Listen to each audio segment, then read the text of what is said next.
Assalamu alaikum wa rahmatullahi wa barakatuh.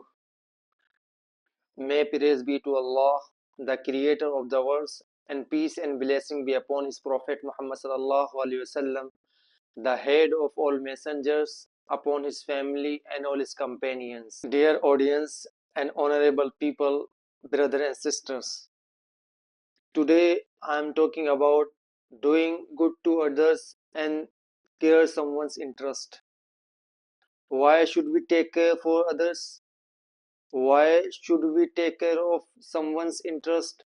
Why is it important to care for others and their well being instead of just focusing on your own self interest? What is my benefit in doing this? This is my fundamental right to do whatever I want according to the Constitution of India and religious law. What causes of taking care of others? What is the impact of it? Is any moral duty to follow this? What is the reward in this world and hereafter? So let's try to understand this. An Abi Hurairah radhiyallahu ta'ala annahu qala Rasulullah sallallahu alayhi wasallam, inna Allah azza wa jalla yawm al-qiyamah ya ibn Adam maristu falam ta'udni. قال يا ربي كيف أعودك وأنت رب العالمين.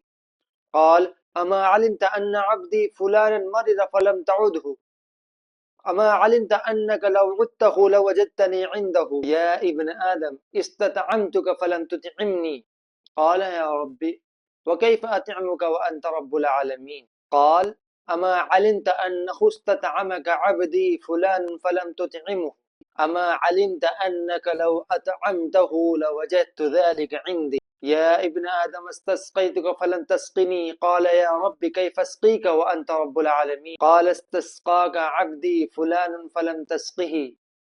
أما إنك لو أسقيته وجدت ذلك عندي. Verily, Allah will say to his slave as he is taking account of him on the day of judgment, O son of Adam, I became sick and you did not visit me. He will say, how can I visit you and you are the Lord of the worlds?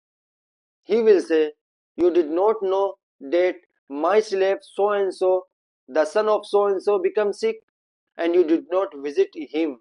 Alas, had you visited him, you would have found me with him. O son of Adam, I was hungry and you did not feed me.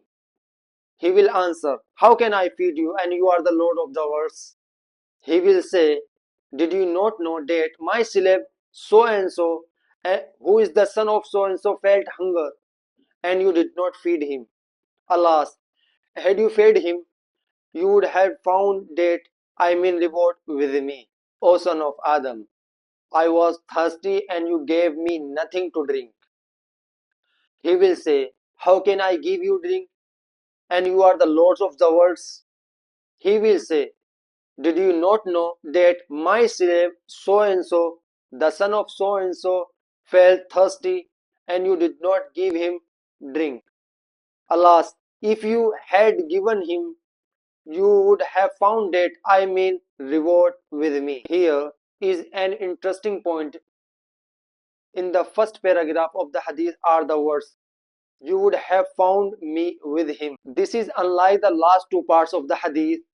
You would have found that I mean reward for feeding and giving drink with me. The reason for the difference is that Allah, the All Merciful, is with those whose hearts are troubled, as is the case with the person who is sick. And in another hadith, the Prophet Muhammad sallallahu alaihi wasallam said, there is a reward in each moist liver. I mean, to do service to any living creature will be rewarded. It should be noted that doing good to others is our own necessity. If we do good for others, we can receive immeasurable rewards. According to the various tradition, if someone eats a couple of bites from our home, we will earn the reward of acting on the most beloved deeds. Also know that Allah admitted the prostitute from the children of Israel into paradise because she gave a drink to a dog that was thirsty. So what will be the case for the one who feeds other human giving them drink, and removing from them hardship, commanding his servant to search out for guests. Hatim said in some of his more beautiful verses, "Burn the coals, for truly the night is chilly. If you bring me a guest, then I have set you free." And he said to his wife, "Whenever you make food, then search for he who is hungry, as I do not eat alone." Ibn Mubarak's neighbor was a Jew. He would always feed him before feeding his own children, and provide clothing him first, then for his children. Some people said to the Jew, "Sell us your house." He answered, "My house is for 2,000 dinars. 1,000 is for the price of the house, and 1,000 is for having Ibn Mubarak as a neighbor." Ibn Mubarak heard of this, and he exclaimed, "O Allah, guide him to Islam." Then, by the permission of Allah, he accepted Islam. Ibn Mubarak rahimahullah ta'ala passed by a caravan of people who were traveling to make the pilgrimage to Makkah, and he too was on his way to do the same.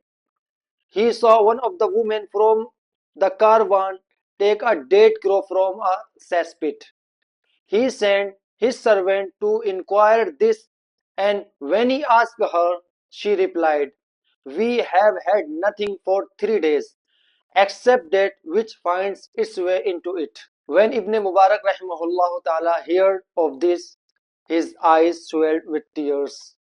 He ordered for all of his provision to be distributed among those of the caravans, and having nothing with which to continue the journey, he returned to his home and gave up making the pilgrimage for that year. Later, he saw someone in a dream saying, "Your pilgrimage has been accepted, as have your rights, and your sins have been forgiven."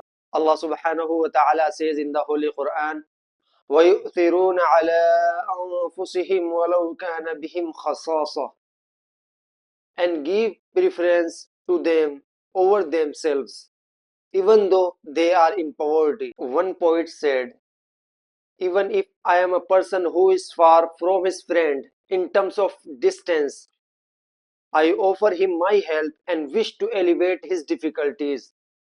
I answer his invitation and his call to me for help, and if he dons a wonderful new outfit, I will not say, 'Alas, were I to be blessed with the clothes that he wears.' By Allah, how wonderful are good manners and a generous soul!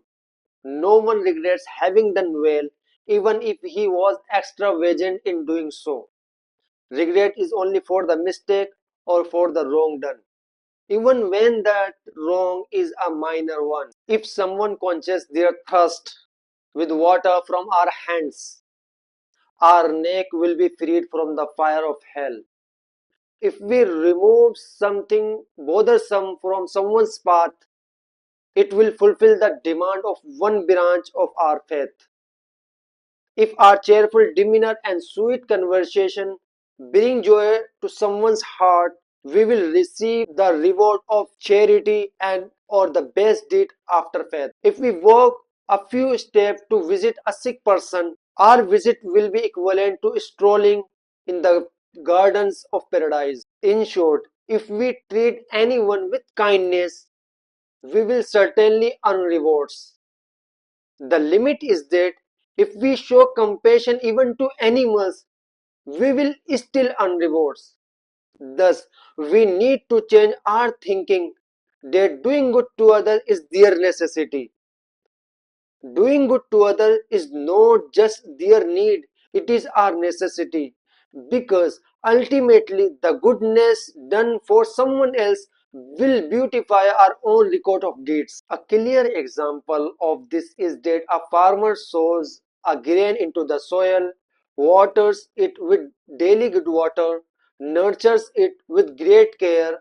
After it sprouts, harvests, cleans it when ready, then carries it on his neck, taking it home with great care to store it. On the surface, All of the farmers' hard work is for one grain, but this grain is the livelihood of that farmer.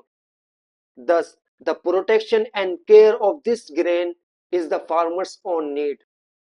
Our good deed for others are very much like this, which is why it is commanded that good should always be done to others. The divine instruction is Allah subhanahu wa ta'ala says in the Holy Quran, وَأَحْسِن كَمَا أَحْسَنَ اللَّهُ إِلَيْكَ. Good to others as Allah has done good to you. Furthermore, it was said, إِنْ أَحْسَنْتُمْ أَحْسَنْتُمْ لِأَنفُسِكُمْ وَإِنْ أَسَأْتُمْ فَلَهَا. If you do good, you will benefit yourself. And if you do bad, the loss will be yours to bear. جزاكم الله خيرا والسلام عليكم ورحمة الله وبركاته.